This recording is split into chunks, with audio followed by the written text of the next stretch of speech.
The floor is yours, gentlemen, because I don't really have many hots this weekend. It was fairly quiet, wasn't it? Really, but so I'll come off the back end of you guys. Hots. Great racing at the Rock. I think let's start off strong, shall we? Truck race was fantastic. Xfinity race was an all-time classic. I'm gonna say it. It showed everybody why we should be racing there in the Cup Series, and we should never have left. It was enthralling. There was no dull parts. It was strategy. It was close racing. It was beautiful. So I really enjoyed the Xfinity race, and best race of the year so far. All this action we've been having today in the open test. We were delayed. That's not. I know Ben's going to get onto that. But the actual on-track action's been superb. A lot of running's been done.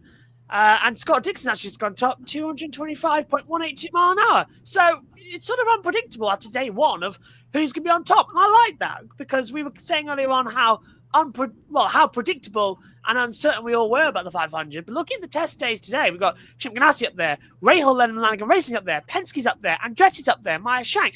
Day one's sort of going, okay, could be something coming up for a good month of May. So I'm positive about that.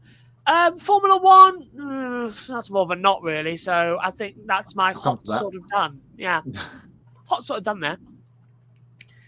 Yeah, I'm glad you brought up the Rock. Certainly a successful weekend and worthy of being mentioned in the hot segment. Like Matt, I don't have too many hots I can think of off the top of my head. I will say a hot for me, I've got the push notification right before we came on the air. Dale Earnhardt Jr., I feel like Snoop Dogg, right? This fill in the blank, don't miss.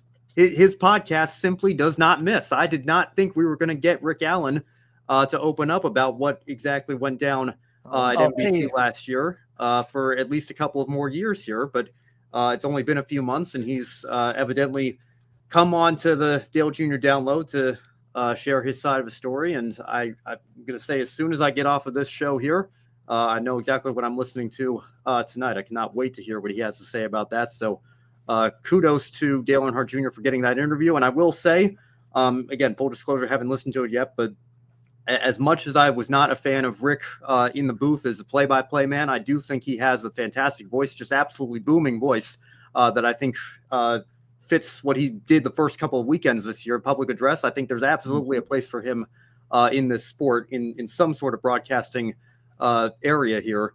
And if he's out of a job entirely, I think that is a shame. Again, as much as I preferred Lee Diffie coming in to do the last handful of races last season, I think NBC made a good call there for their Cup Series booth. But I do think it would be unfortunate if Rick is completely on the sidelines for an extended period of time here. So again, very, very intrigued and excited to see what was said in that interview. Looking forward to that later tonight.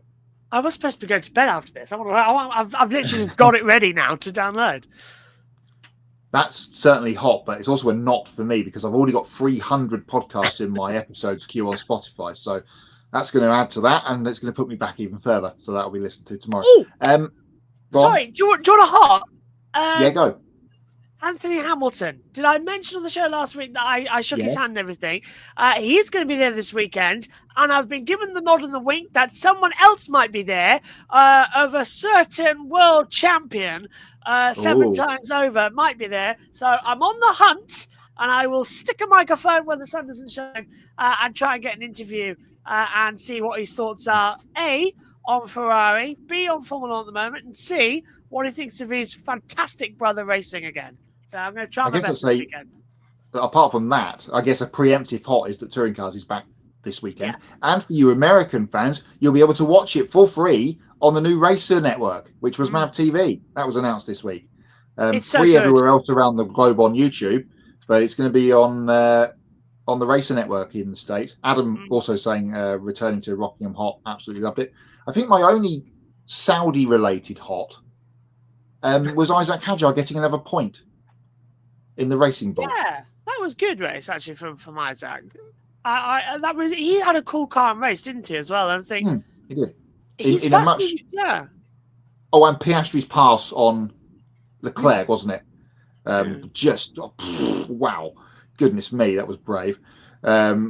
that's the pass of the year so far for me. They're the only hots from a terrible Grand Prix